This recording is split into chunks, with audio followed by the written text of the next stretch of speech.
Melawan Jepang atau Korea Selatan di perempat final Piala Asia U23 itu bukan opsi, saudara-saudara, bukan opsi. Karena ini dua tim sama-sama berat, super berat, amat sangat berat sekali. Tapi ya mau gimana lagi, takdir sudah menyatakan Indonesia harus berjumpa Korea Selatan. Setidaknya Sintayong tahu isi dapurnya Korea Selatan, walaupun mereka lolos ke perempat final ini sebagai juara grup B dengan rekor 100% selalu menang. Halo saudara-saudara, jumpa lagi dengan komentator gadungan di sini. Dengan komentator yang gadungan. Seperti biasa, saudara-saudara, seperti biasa. Kalau kita sudah bertemu, pasti akan ada yang kita bicarakan. Akan ada yang kita perbincangkan. Akan ada yang kita obrolin. Kita analisis, kita ulas, kita bacotin. Kita cangkeman tentang sepak bola di seputaran Asia Tenggara. Di negara-negara tetangga, negara-negara jiran, negara-negara serumpun. Indonesia, Malaysia, Thailand, Vietnam, Laos, Myanmar, Brunei Darussalam, Kamboja, Timor Leste, Singapura, Wakanda, Konoha, negara api, negara angin, negara air, negara dongeng. Dan sekitarnya. Semua akan kita bicarakan secara fair, secara jujur, secara adil, tanpa muatan politik, tanpa kebencian maupun provokasi saudara-saudara, hanya berdasarkan fakta dan bukan klaim semata, baik yang sudah lama maupun yang terkini. Bebas saudara-saudara, bebas. Yang penting sopan.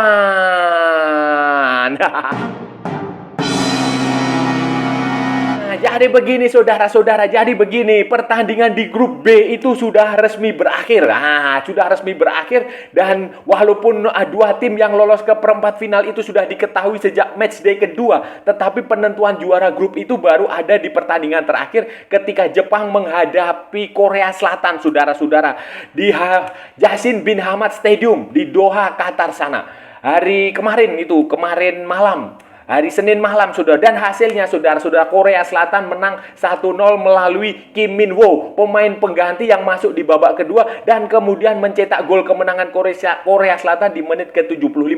Itu berarti Korea Selatan menjadi pemuncak klasemen akhir di grup B. Korea Selatan punya 6 poin setelah mengalahkan Uni Emirat Arab, setelah mengalahkan Cina, dan setelah mengalahkan Jepang. Mereka unggul 3 poin dari Jepang di posisi kedua, runner up. Jepang mengalahkan Cina dan mengalahkan Uni Emirat Arab, tetapi kalah dari Korea Selatan. Itu berarti saudara-saudara, seperti yang sudah menjadi rahasia umum berdasarkan hasil undian, juara grup B bertemu dengan runner up grup A, dan juara grup B adalah Korea Selatan bertemu dengan runner up grup A, Indonesia, saudara-saudara.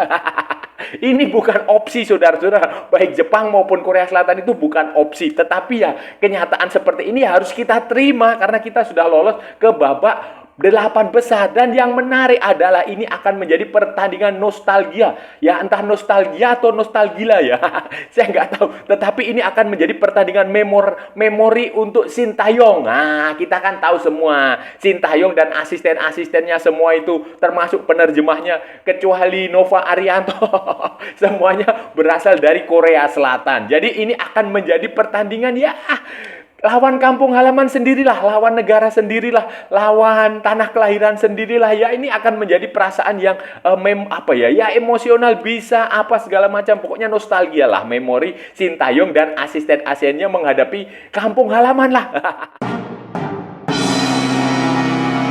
Kalau kita lihat klasemen, memang Korea Selatan itu selalu menang, saudara-saudara, 9 poin. Tetapi kalau kita melihat statistik pertandingan Korea Selatan melawan Jepang, saudara-saudara, Korea Selatan itu sebenarnya tertinggal dari segala macam hal. Dari jumlah syutingnya juga kalah sekali. Korea hanya punya 6, Jepang punya 15. Ball possession Jepang itu hanya punya 60. Hampir 70%, hampir 61%. Sementara Korea ya cuma 39-40%, kayak begitulah pole positionnya. Dan tetapi ya memang Korea Selatan jauh lebih efektif dan efisien. Kalau melihat catatan statistik ini ya memang Jepang itu sebenarnya jauh lebih bagus dibanding Korea Selatan. Jauh lebih berbahaya, jauh lebih dominan dibanding Korea Selatan. Tetapi kalau lihat dari efektivitas permainan dan jumlah gol yang dihasilkan, saudara-saudara, tentu saja Korea Selatan jauh lebih tajam, jauh lebih agresif, dan pertahanan mereka jauh lebih kuat. Karena Korea Selatan total itu menghasilkan 4 gol, dan semuanya clean sheet, 3 pertandingan clean sheet. Sementara Jepang itu menghasilkan 3 gol dan menderita 1 gol, saudara-saudara. Tetapi sekali lagi, ini juga bukan pertandingan mudah bagi Indonesia, saudara-saudara. Bukan opsi, ini berat sekali. Menarik, saudara-saudara, yang menarik begini. Korea Selatan ini selalu tampil ke Olimpiade dalam 9 edisi beruntun. Sejak 1988 ketika mereka menjadi tuan rumah Olimpiade di Seoul. Itu mereka selalu lolos, baik melalui kualifikasi maupun ya tuan rumah itu tadi 1988. Baik di era kualifikasi Piala Olimpiade maupun di eranya Piala Asia U23. Nah, Piala Asia U23 itu kan belum lama lah, baru beberapa tahun itu. Dan yang menarik juga, saudara-saudara, dari 9 kali beruntun lolos itu, Sintayong pernah punya jasa sekali.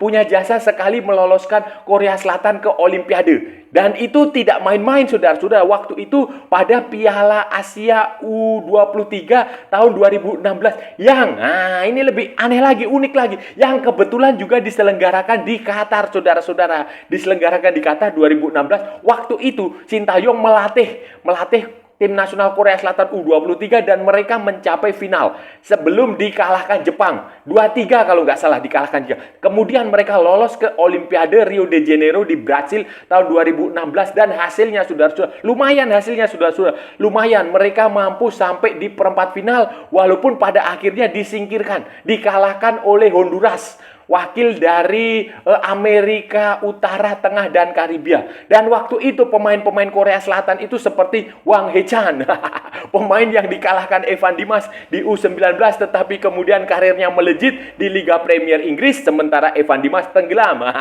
Itu Wang Hee-chan. Kemudian ada lagi pemain yang di atas U23-nya, Son Heung-min. Nah, Son Heung-min waktu itu kalau nggak salah umurnya baru 24 tahun lah, 24 atau 25. Nah, kemudian itu pemain, dan hasilnya yaitu tadi. Berarti Sintayong itu punya jasa besar kepada sepak bola Korea Selatan, dan tentu saja pelatih Korea Selatan yang sekarang, si Hwang Sun-hun, itu adalah temannya Sintayong juga. Sebelum turnamen ini, saat turnamen ini tuh mereka sempat berbincang bahwa ya nanti semoga ketemu di perempat final, dan hasilnya terjadi ketemu di perempat. Kedua pelatih ini itu seusia, saudara, seangkatan. Sintayong usianya berapa ya? 54 atau 53 atau 55. Hwang Sun-hun itu juga sama usianya segitu. Dan mereka itu kalau saudara-saudara mau tahu, itu sama-sama bermain untuk tim nasional Korea Selatan waktu Piala Asia 1996. Kalau saudara ingat, Piala Asia 1996 itu Korea Selatan bertemu dengan Indonesia. Indonesia yang waktu itu diperkuat oleh Widodo Cahyono Putra dan Roni Fabia. Jadi saja bertemu Korea Selatan di perempat final ini ada plus dan minusnya. Ada keuntungannya tetapi ada juga kerugiannya. Kerugiannya ya, kita mulai dari kerugiannya ya. Kerugiannya ya jelas, saudara-saudara, jelas sekali kerugiannya. Mereka selalu menang di grup B.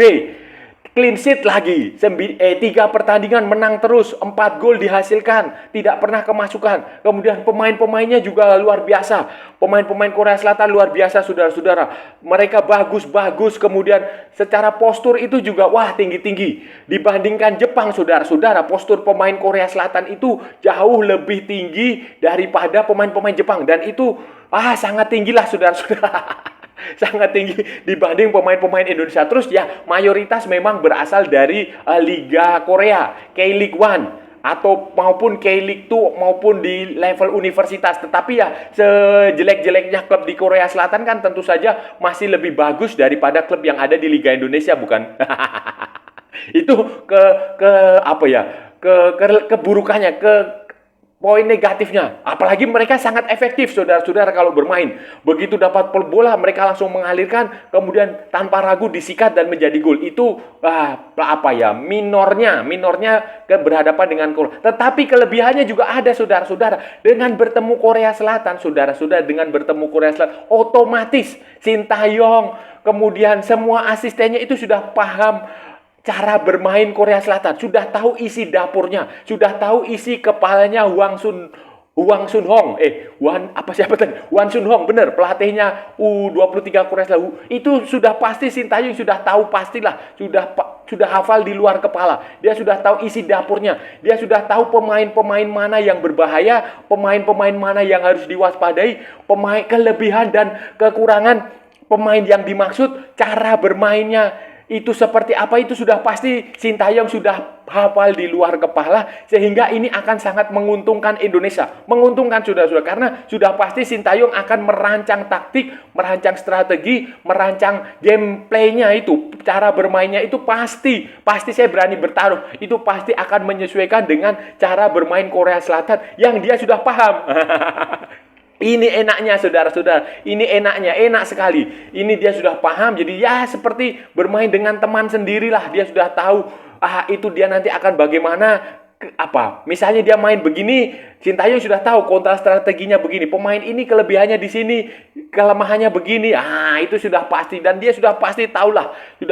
Dan apalagi Sintayong ini adalah orang yang dihormati di sepak bola Korea Selatan. Sudah pasti pemain-pemain Korea Selatan maupun pelatih Korea Selatan, semua personil yang ada di Korea Selatan itu pasti menaruh respek kepada Sintayong. Dan jangan lupa saudara-saudara, senioritas di Korea Selatan itu sangat dihormati, sangat dijaga sekali. Jadi bisa saja mereka sungkan untuk menghadapi Sintayong, untuk bermain lebih baik. Jadi itu menjadi kelebihan yang saya harap bisa dimanfaatkan Indonesia untuk menyingkirkan Korea Selatan dari perempat final Piala Asia U20. Saudara-saudara, sayangnya menghadapi Korea Selatan ini, saudara, Indonesia dipastikan tidak akan bisa menggunakan tenaga Nathan Chuaon. Nathan Chuaon itu akan kembali, bukan akan lagi, memang diminta kembali ke Heerenveen di Eredivisie, saudara-saudara. Dia kembali kemarin setelah pertandingan melawan Jordania. Kenapa bisa seperti itu, saudara-saudara? Karena kan saudara-saudara ingat sejarahnya kan, piala ini, turnamen ini bukan agenda FIFA. Jadi klub tidak berhak melepas pemain, tidak wajib, istilahnya begitu. Dan untuk bisa menggunakan tenaga Nathan Chuaon, Justin Hapner, kemudian siapa lagi, Ivar Jenner, Rafael Strijk, Pratama Arhan, itu kan PSSI melakukan lobby, melakukan pendekatan personal, menghubungi klub yang bersangkutan, menghubungi pelatihnya, menghubungi manajemennya. Ya mungkin saja ada uang kompensasi yang dibayarkan, saya nggak tahu saudara-saudara kalau masalah uang-uang itu. Tetapi itu kemungkinan ada. Izin yang diberikan oleh Nathan Chuaon itu hanya 3 pertandingan. Hanya sampai fase grup, karena waktu itu PSSI berpikir bahwa targetnya ya memang lolos dari fase grup. Itu saja. Setelah target tercapai ya silahkan pulang. Dan itu yang terjadi dengan Nathan Chuaon. Sementara kalau Justin Hapner kan izinnya baru diberikan sebelum pertandingan melawan Australia. Itu jadi izin masing-masing klub itu beda-beda. Kalau seperti Pratama Arhan, seperti Ivar Jenner, seperti Rafael Strijk, itu memang sepanjang turnamen. Tetapi kalau khusus Nathan Chuaon itu hanya 3 pertandingan fase grup, dan ini akan menjadi kehilangan besar. Karena kalau saudara lihat permainan Nathan Chuaon itu keren, saudara. Nathan itu posisi aslinya adalah fullback kiri kalau nggak salah, fullback kiri. Tetapi dia mampu memerankan posisi di posisi nomor 6. Di gelandang tengah, gelandang bertahan, gelandang penyeimbang. Kalau istilah di Liga Indonesia itu adalah gelandang pengangkut air. Itu di gelandang tengah itu, dan dia memerankan itu dengan sangat bagus. Tanpa Nathan Chuaon nanti ya, saya nggak tahu apakah Justin Hapner yang akan main di situ atau ada pemain lain. Tanpa si Nathan, saudara-saudara, kemungkinan besar ini ya, prediksi saya adalah Justin Hapner yang akan berperan sebagai gelandang bertahan di situ.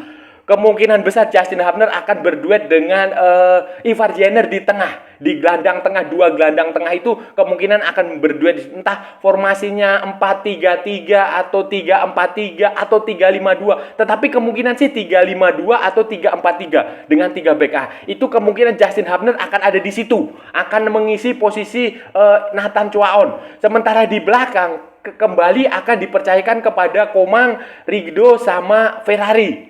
Cuma masalahnya ini Ferrari harus diberi masukan lebih, harus dimarahin lah, harus dibeli, harus harus dijewer atau harus harus dikeplak. Itu Karena waktu pertandingan melawan Jordania itu dia sempat melakukan 2 atau 3 kesalahan. Kesalahan yang dia lakukan sendiri ya, sudah ya. Salah membuang bola, salah mengantisipasi bola, terlambat data, itu harus diberi nasihat supaya kesalahan tidak terulang ketika nanti pertandingan melawan Korea Selatan. Karena sudah pasti Korea Selatan jauh lebih bagus dari Jordania. Sementara di tengah, Justin Hubner ini kemungkinan akan berduet dengan Ivar Jenner. Prediksi saya sudah, dan ini akan menjadi duet yang sangat bagus dan sudah biasalah, sudah pengalaman 2 pemain ini duet waktu di Piala Asia mereka juga berduet dan hasilnya lumayan bagus. Justin Hubner ini nanti juga bisa berperan sebagai back. Kalau dibutuhkan dia menjadi back, kalau dibutuhkan di tengah dia akan menjadi gelandang tengah. Tetapi kalau dibutuhkan menyerang, dia juga pasti akan menyerang. Jadi ini yang akan, sementara di depan ya taktik false nine itu menurut saya sudah cukup bagus dan itu cukup mengecoh. Cukup mengecoh saudara-saudara. Cukup mengecoh karena lawan juga bingung. Lawan bingung siapa penyerang tengah, siapa penyerang sayap, siapa penyerang second striker. Karena permutasinya, perubahan manuver pergerakannya antara Witan Sulaiman, Rafael Strike, kemudian Marcelino Ferdinand itu bagus. Apalagi pemain-pemain dari second line itu sangat rajin membantu. Bahkan seperti Rido pun dari belakang dia maju ke depan. Justin Hubner juga sama.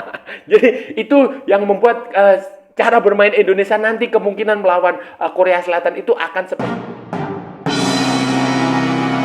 peluang mengalahkan Korea Selatan selama 90 menit sih saya rasa berat saudara-saudara ya, berat ya. Saya sih mungkin kalau mau ya Indonesia bisa bertahan total, kemudian berharap perpanjangan waktu dan adu penalti. Kalau di adu penalti kemungkinan Indonesia menang itu besar. Karena namanya adu penalti itu di mana-mana di seluruh dunia itu adalah tos-tosan saudara-saudara. Keberuntungan ya, kemungkinan adu penalti. Tetapi bukan berarti peluang Indonesia untuk mengalahkan Korea Selatan selama 90 menit itu tertutup. Kenapa saudara-saudara? Asalkan, syarat dari saya adalah asalkan para pemain itu menjalankan instruksi Sintayong dengan benar. Saya tahu Sintayong pasti dia udah tahu betul Korea Selatan ini cara mengalahkan itu dia udah tahu betul. Di kepala dia udah tahu. Karena dia orang Korea dan dia orang tokoh lah. Dia sudah ngerti isi dapurnya Korea Selatan. Dia sudah ngerti Hwang Sun-hong. Cara pemikirannya pelatih Korea Selatan itu Hwang Sun-hong itu dia udah ngerti. Dan saya yakin Sintayong sudah menyiapkan strategi khusus. Nah, masalahnya adalah penerapan strategi itu. Kalau pemain bisa menerapkan strategi itu dengan bagus, dengan sempurna, seperti saat pertandingan melawan Jordania, saya yakin Indonesia akan bisa mengakhiri pertandingan selama 90 menit dengan kemenangan. Atau setidaknya dengan hasil imbang lah. Hasil imbang kemudian nanti lanjut ke extra time, kemudian lanjut ke adu penalti. Tetapi kalau pemain tidak menjalankan instruksi Sintayong dengan baik dan benar, ya jangan harap Indonesia akan bisa mengimbangi Korea Selatan. Kemungkinan besar kalah pun akan dengan skor mencolok kalau, sekali lagi saya katakan, kalau instruksi Sintayong tidak dijalankan dengan benar. Tetapi kalau instruksinya dijalankan dengan benar, ya saya optimistis saudara-saudara, karena tim ini sedang dalam grafik yang bagus, semangat dia sedang bagus, mental dia juga bagus, kemudian performa dia di lapangan juga bagus. Grafiknya naik kan dari kalah. Saudara-saudara, itu tadi pembahasan kita hari ini saudara-saudara. Kita sudah bicara panjang lebar dari A sampai Z, dari barat sampai ke timur, dari utara sampai ke selatan, dari Sabang sampai Merauke, dari Pulau Rote sampai Pulau Miangas, dari London sampai Istanbul, dari San Francisco sampai New York. Semua sudah kita bicarakan panjang lebar saudara-saudara, baik yang berguna maupun yang tidak bermanfaat. Kita tadi sudah membicarakan tentang pertandingan tim nasional Indonesia U23 yang secara yang berdasarkan nasib harus memilih antara Korea Selatan atau Jepang di perempat final Piala Asia U23 saudara-saudara. Dan hasilnya saudara-saudara, Indonesia harus berhadapan dengan Korea Selatan. Korea Selatan lolos ke perempat final setelah mengalahkan Jepang 1-0. Walaupun secara permainan sebenarnya Jepang jauh lebih bagus, tetapi keberuntungan memang berpihak kepada Korea Selatan karena mereka mampu mencetak gol di menit-menit terakhir saudara-saudara, di menit melalui pemain pengganti yang bernama Kim Min Woo. Nah, di menit ke-75 saudara-saudara, itu cukup membuat Korea Selatan menjadi juara grup B dengan catatan selalu menang 100%. Mereka mengalahkan Uni Emirat Arab, mengalahkan Cina, dan mengalahkan Jepang saudara-saudara dengan 9 poin, dan sekarang mereka akan bertemu Indonesia. Dan yang menarik saudara-saudara, Korea Selatan ini dalam 9 edisi Olimpiade terakhir itu selalu ikut. Jadi sejak 1988 itu mereka selalu ikut Olimpiade, termasuk di era Piala Asia U23. Berat saudara-saudara, tradisi yang sudah banyak. Dan yang menarik saudara-saudara, dari 9 kali beruntun itu, 1 kali diantaranya yang meloloskan adalah Sintayong. Itu tahun 2016 Piala Asia U23 tahun 2016 saat Korea Selatan menjadi runner up. Mereka dikalahkan Jepang, kemudian tampil di Olimpiade Rio de Janeiro di Brasil, dan hasilnya mereka mencapai perempat final setelah dikalahkan Honduras. Waktu itu pemainnya ada Wang Hechan dan Son Heung-min sebagai overage, sebagai pemain di atas, pemain yang usia lebih dari 23 tahun. Dan saya rasa sudah cukup ya saudara-saudara pembahasan kita hari ini. Kalau ada salah-salah ya mohon maaf, namanya juga gadungan saudara-saudara. Tetapi kalau benar berarti sebuah kebenaran. Kalau saudara-saudara merasa channel ini bermanfaat, berguna, menghibur, menginspirasi, silahkan like, share, and subscribe. Tapi kalau tidak saudara-saudara, abaikan saja, skip, jangan ditonton, tetapi jangan juga di-report. Kasihan saya saudara-saudara. Ikuti juga akun media sosial Komentator Gadungan, ada di Instagram, ada di Facebook, ada lagi di TikTok yang bukan TikTok Shop saudara-saudara. Oke, sampai bertemu lagi di edisi-edisi berikutnya dengan tema-tema yang jauh lebih tidak berguna, dengan tema-tema yang jauh lebih tidak bermanfaat, dengan tema-tema yang jauh lebih membagongkan. Salam olahraga dan merdeka.